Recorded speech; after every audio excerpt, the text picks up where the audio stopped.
Go to the description down below and go to my Patreon page and donate to my account, and actually I have other rewards there as well. Do it for the culture, and go check out what I'm doing on the Patreon, and if you can donate to the Patreon so I can keep the channel running, because that is the only way for me to go on. So let's get started with the video. Alright, so Migos, last year they released a very good album, Culture One. It followed a formula that they didn't quite follow this time around, and that formula that they had last year was like half of the album was consisted of singles, and those were hit singles, and the other half of the album was lackluster, but it worked out for them. And the formula they followed this time around is, I literally don't have words. Like, I don't know what they did this time, man. The album was dumpster juice, garbage, trash. I'd rather listen to a biracial album than the new Migos album. As I have said before several times in all of my other videos, Migos did a very big mistake. Alright?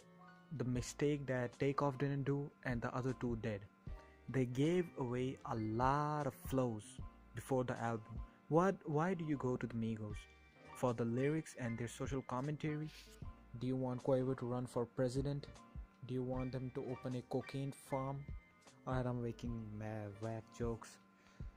So Offset, of course, released an album with Metro Boomin, 21 Savage. He gave away a lot of flows. He was the star of the album, and he gave away a lot of flows on the album, and his styles and a lot of cadences. I have heard flows on that album that I have never heard Offset spit before. Like, he had very good flows on the album.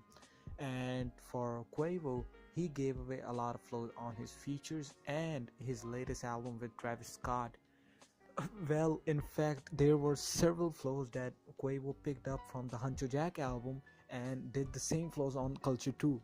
Like, there were so many songs on which he did that, and I was shocked to see even Travis Scott did the same exact flow that he did on Huncho Jack onto the Culture 2 album.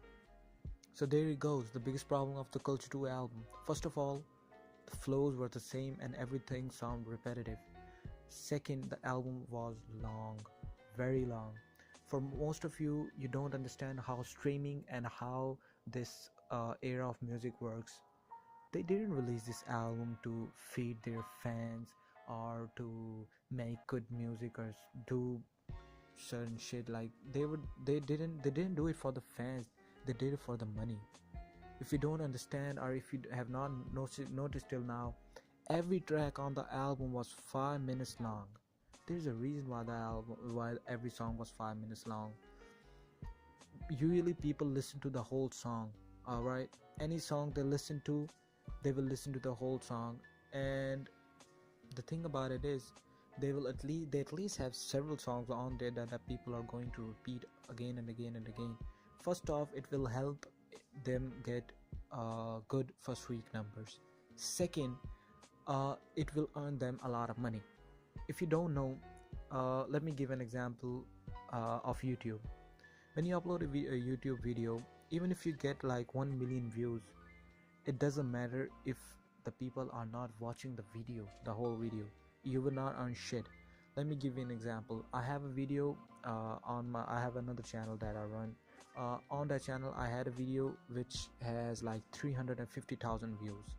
That video only earned like $70-80. That is the most popular video of mine. And I had another video which was a 3-minute video. The one that had 350,000 was like 6-7 minutes long, and the 3-minute long video in which I showed how to disable a function on a phone, well, it was a 3-minute tutorial that people had to watch in its entirety to understand what I was actually doing. So that happened, people watched the whole video. So what happened was, I earned more than $250 from that video. Like more than like $300 I earned from that video. From 250,000 views earned me $300, whereas 350,000 views on the other video didn't earn me even $100. So the difference is, the more people stream and the more the people listen to certain songs, certain albums in their entirety, the more the artist earns. And of course, it is going to help in the streaming department as well. They're going to have good first week numbers. I think they will break the 100,000 mark, but I think they will do under 110k. I don't think they're going to cross that mark. I don't know. I don't know because last time they had Bad and Bougie, they had call casting, they had T-shirt.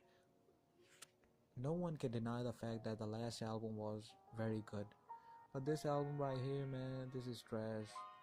I'm sorry. Like I don't use this term very loosely, even though I made a video talking about the fact that the album was not trash. But to my standards, now that I've listened to the album in its entirety, the album indeed is not good, or it is not for me. So again, uh, the link to my Patreon will be in the description. You can go there and request for me to make certain videos, and I will make those videos immediately. Again, YouTube doesn't pay that much, and these hip-hop discussion videos actually get demonetized, so it is very hard for YouTubers like me to continue on making videos, because of course if you're not earning anything from the thing you do, you cannot do it for that much long. I have more than like 20-25 videos on this channel, and none of those videos have popped off. So it is what it is. Go to my Patreon and see what you can do for me, and thanks for watching again, and have